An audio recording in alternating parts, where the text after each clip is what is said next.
Welcome to the GPS to Early Success podcast, where you'll discover career and life secrets from those who have successfully navigated the road before you. Buckle up and let's get to it.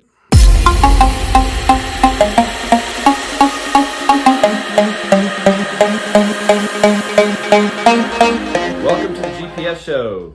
Today we have with us Antonio Elmore, man of God who puts God first in everything. He is a real estate professional, investor, top producer, personal trainer, veteran, former AAU coach. He is a fiancé, dad, granddad, and a top 5 barbecuer. Energetic, passionate about living his best, and self-motivated. Welcome, Antonio. Thanks for having me. Good morning, good afternoon, good evening, wherever you're at in the world, because I know this podcast is going to go worldwide. And who was that guy you were just speaking about? He sounds like an interesting person. He is indeed. He is indeed. So today we have selected a couple of topics. First one is the systems required to be successful. So let's start with that one. What are your thoughts on that for our young audience? As far as being successful, a lot of people think that there is a secret to success. In my mind frame, there is a system to success. So what I try to implement in my life is just systems and things that I can follow by. I try to program my day. So regardless of what's going on, I know I'm going to work out in the morning. I know I'm going to deal with clients. I know I'm going to do things that help produce health and wealth. So really it's just about systems and following those systems. Okay, and then when you were younger, say you're a teen, early 20-something, how did that compare to how you are living now? It coincides with how I live now because I've always been self-motivated. I've always kept God first in everything that I do, even from young. I mean, I can remember in my young teens that I've always been athletic. You know, I played sports. I was in the band. I was a drum major. A lot of things that put you out in the front to be a leader. Mm-hmm. But I try to lead by example, and I've always had something. There's always been something in me that tells me that I was going to be successful, even though my environment or my culture wasn't necessarily success based or successful minded. There was always something in me, and still something in me right now, that tells me there's more to life than what I see.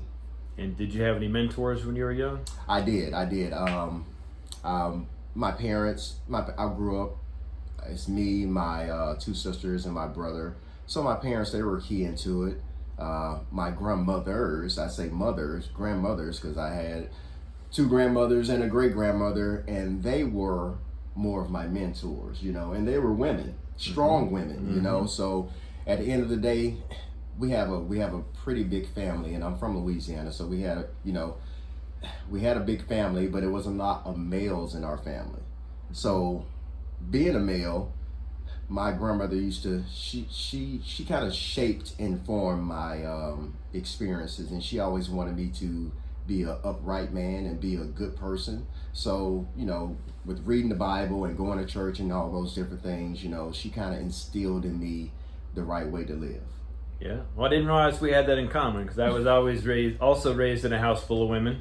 Single mom, grandmother, yep. Younger sister, and then it wasn't until 13 years after I was born, my baby brother was born. Okay. So, but he was so little, he didn't add a lot of testosterone to the house. But yeah, strong women, yeah. Christians. Yeah. We went to church, got some good moral training. Yes, sir. And yeah, it's great. I mean, you know, respect for women. You know, you're obviously taught to treat women correctly. That's when right. you were raised by women. She used to tell me that. She used to ask me questions like, "Are you going to treat women good?" You know, and like I said, she was a strong woman. And at the end of the day, women are the foundation to the world. You know what I mean? Without a woman, we wouldn't even be here. Yeah, so I have a lot of respect for women, and you know what they do and what they have to go through. People just don't understand, you know. And yeah, you know, I just want to be a strong male and do the right things. Yeah. We all want to be the best version of ourselves. It's important. I'm like in a crisis to get to the best version of myself. You know, better isn't good if you can better. I mean, better isn't good if you can be your best. You know? So that's why I try to stay focused on, and I try to stay successful minded and achievement driven. You know, there's always goals. There's always something that you can push forward. There's no retiring for me. Absolutely. You know, so it doesn't really matter what I'm doing in my life. You know, when they throw dirt on me, that's when I'll stop growing. Absolutely, man, absolutely. You know, I mean, you and I have talked a few times, but we don't know each other real well, but we have a lot in common because. Yes, sir. Because I'm the same way. I mean, it is not my goal to retire and sit and watch TV for the last 10 years of my life. You know, I mean, that just doesn't make any sense to me. So, you know, as long as you find a career that you enjoy, then it doesn't feel like work anyway. So you might as well just keep doing it, and as long as your health allows. And I'm in my mid-40s and I'm still learning. Yeah. You know, so there's not a certain point that you're going to get in your life where you know everything. So you just kind of just strive, and like say after you conquer one goal, you set another goal, and you just keep on going. That's the main thing. Absolutely. Yes, sir. This podcast is an example of my continuous learning.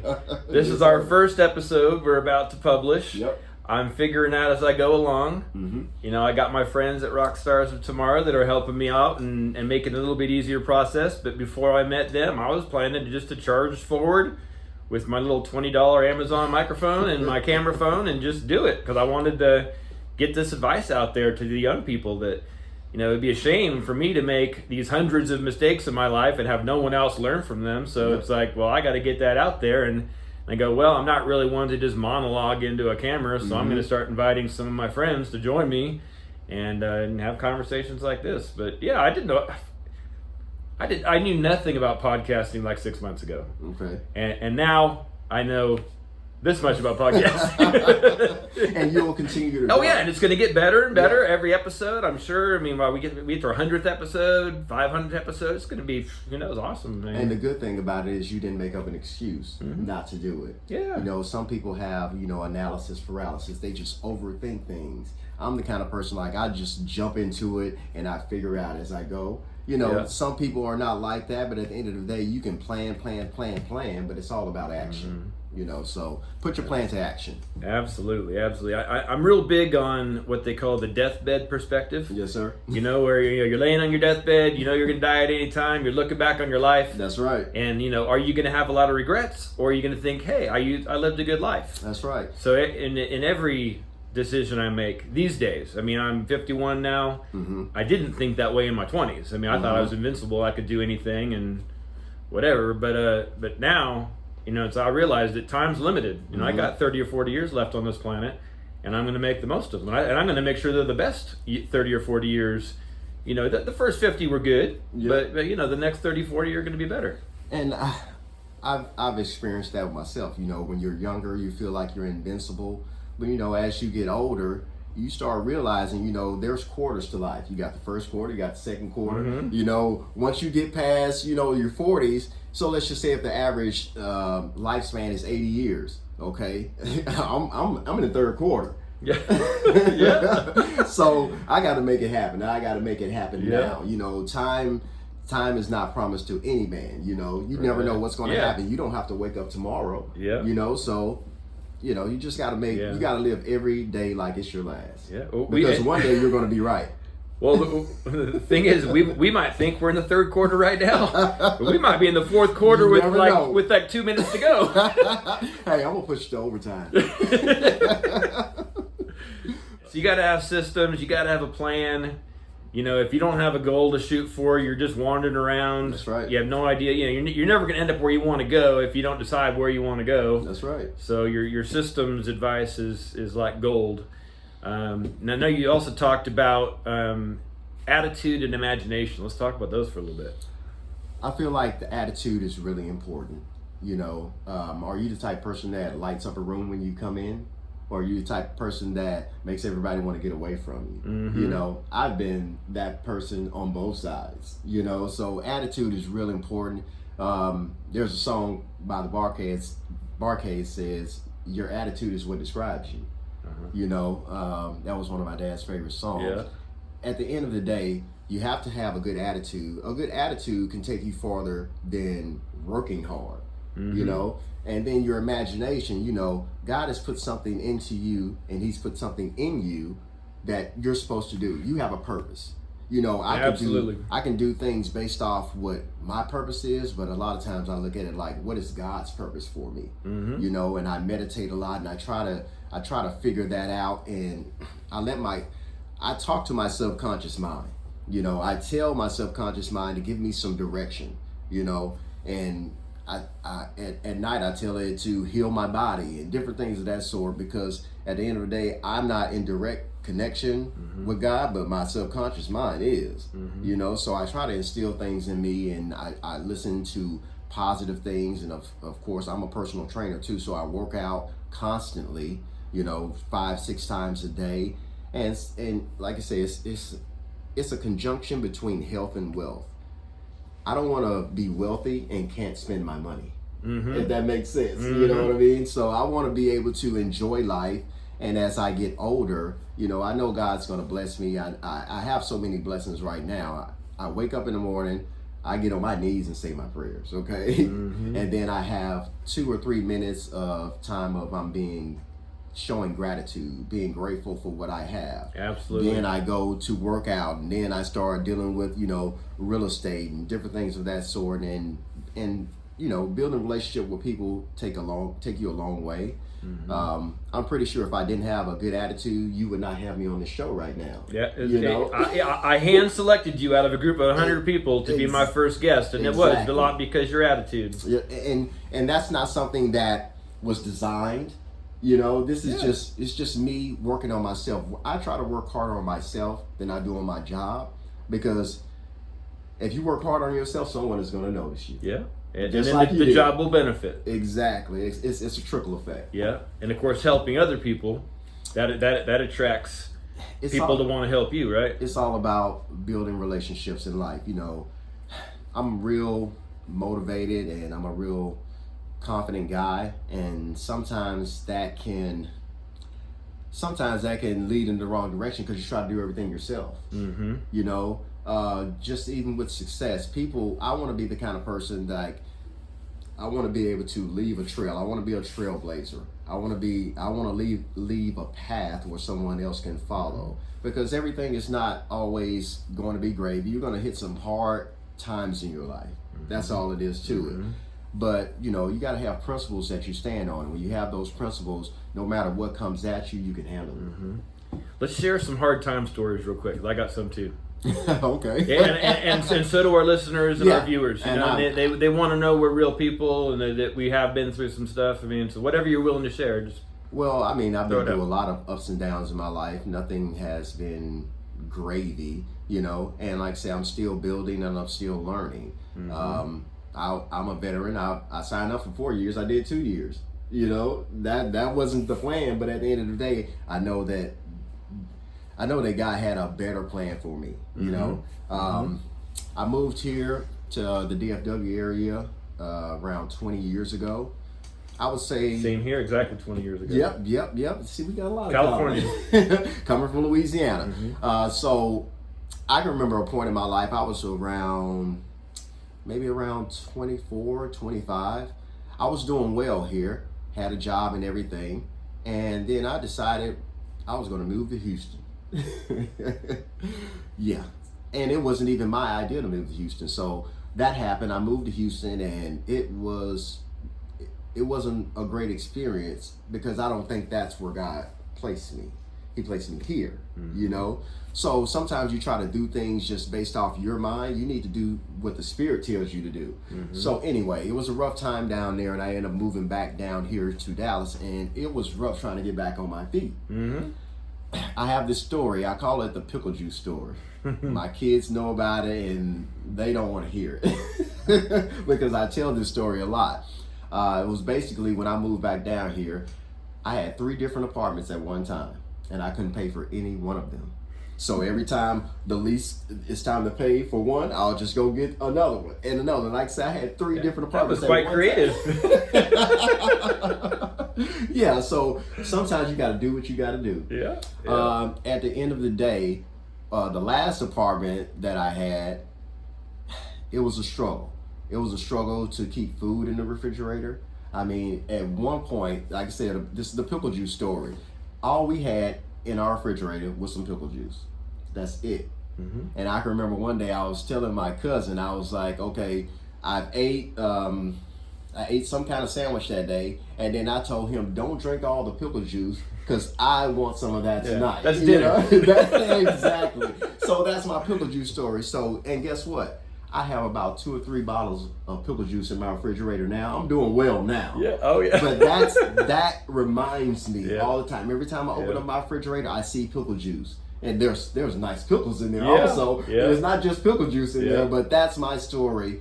And good reminder every time you open the fridge, right? Hey man, life will hit you in all type of different directions. Absolutely. You know, everyone wants a success and everybody wants to be blessed, but are you tough enough to be blessed? Mm-hmm. You know, being blessed is not necessarily you just riding around and having a great day and driving nice cars and all that. Yeah. Successful people go through a lot of stuff too.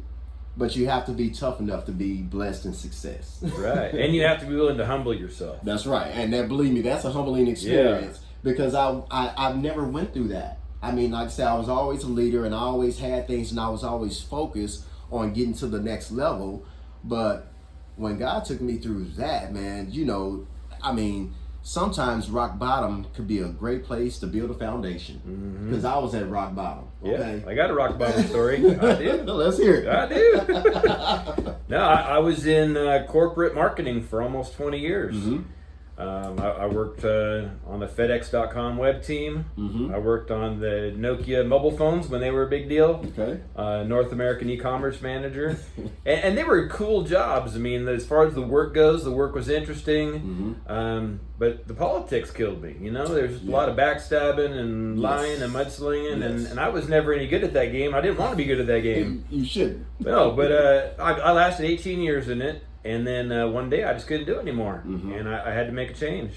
But actually, before that, about one year prior to that, I started feeling, on my 40th birthday, I started feeling like something's wrong. My life isn't right. I need to make a change. Mm-hmm. So I bought myself a Harley Davidson for my 40th birthday, and I said, okay, that's what I need. This is going to juice my life up. Yeah. And it kind of did. Yeah. I liked it. It was a lot of fun. It was really loud and fast, and I enjoyed it. But then after the novelty wore off, I'm like, okay, this didn't really fix my life. That's right. So then I had to figure, okay, well, what am I going to do with myself?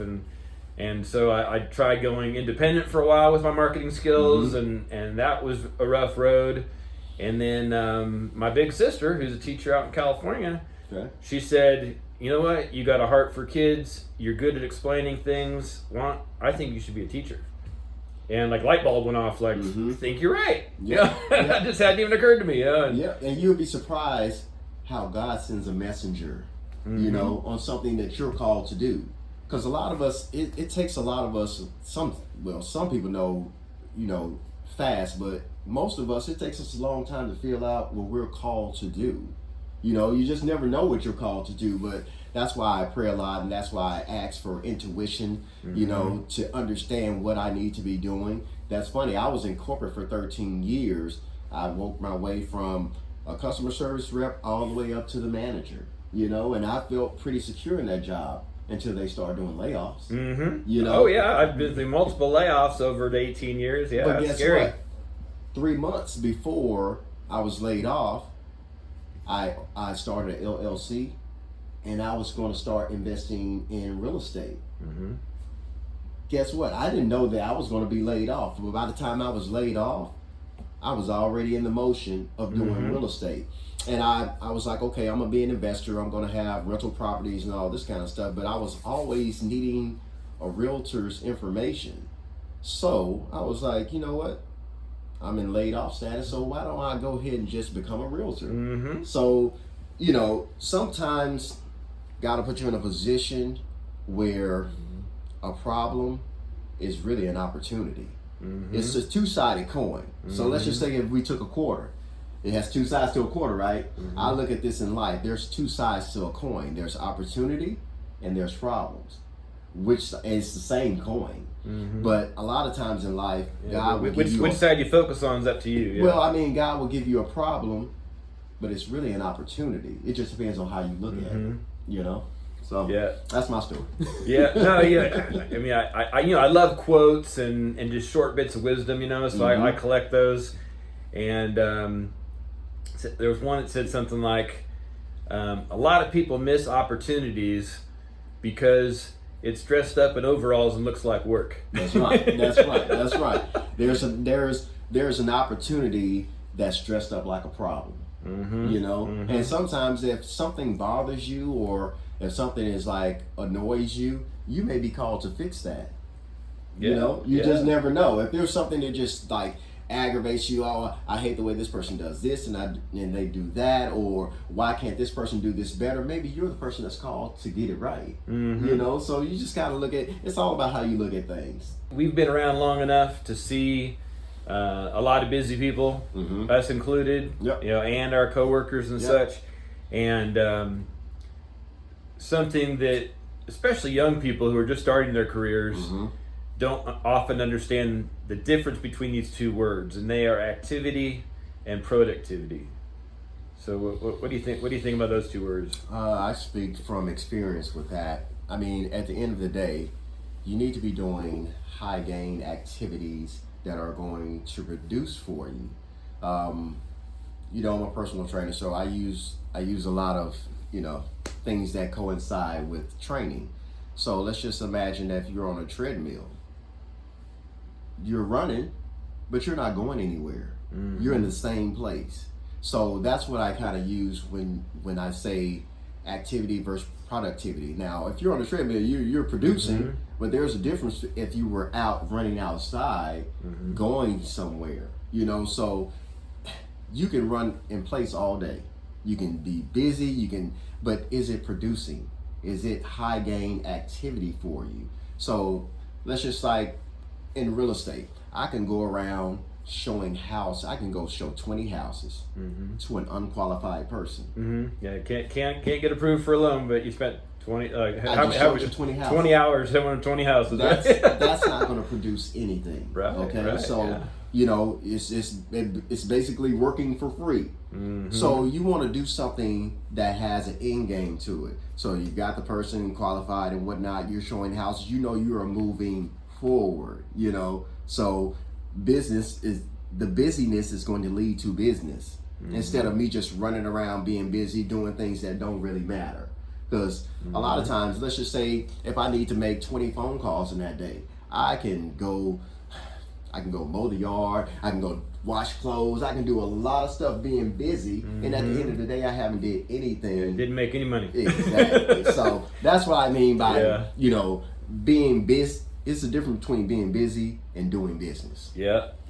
Now, okay, that takes me down a path of thought about procrastination and fear. Oh boy. So I know for myself, from my own personal experience, that I'll have a list of 5 things to do in a day, and there's one that's super important, but it scares the heck out of me. That's right. I'm going to go work on the other 4 first, just so I'll feel like I got something done. Yeah. But really, I'm trying to avoid that big, scary thing that needs to be done first, but I'm putting it off just because I'm a scaredy cat. That's the things that have to be done. Now, see, I'm a little bit different in that because I'm going to make sure that most important thing gets done. Yeah. Because at the end of the day, I know it's going to lead me to where I need to be. Just doing the little minor things, and you're wasting time, really. Yeah. And that's something that we all don't have a lot of.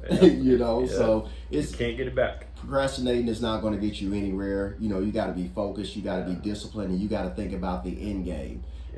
What is your why? That's the main thing right there. If I'm doing it for my kids, or doing it for my grandkids, or doing it for my mom, my fiance, whoever I'm doing it for, it's bigger than me. Because me, I can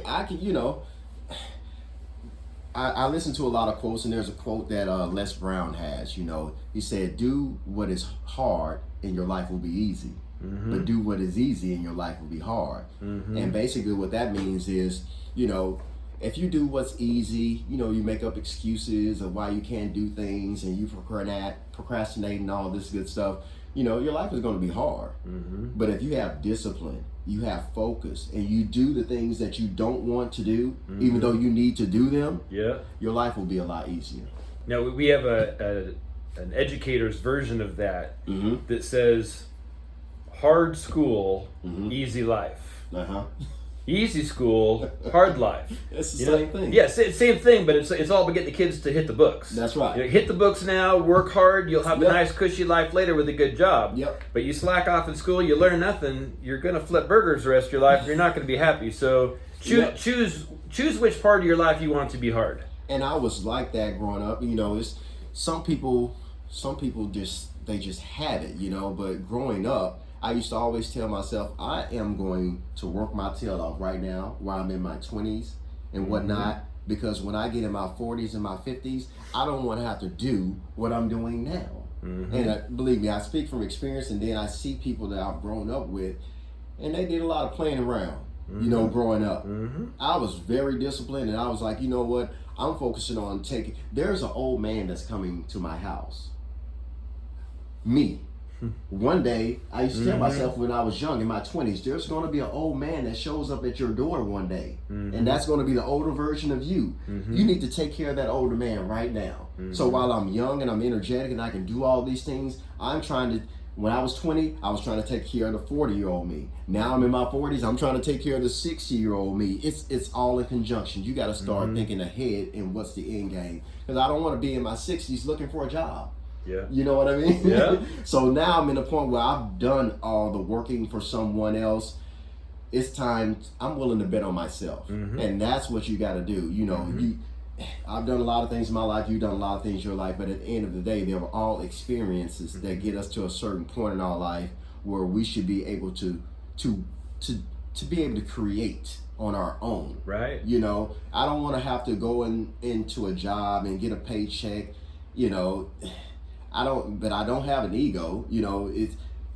I call ego edging God out. I like that. Yeah. So I try to stay focused on His purpose for me. And at the end of the day, I don't always have all the right answers, but I'm willing to sit down and let my mind wander. And that's where I come back to the imagination. You have to have imagination. If I see a really nice car, let's just say somebody's driving around in a Lamborghini, I don't look at it and be like, oh my gosh, you're doing great. I picture myself in that Lamborghini and be like, you know what, I'm going to have that one day. And it's not really all about the material things, but if you take care of your personal life, the material things will come. That's good. That's good stuff.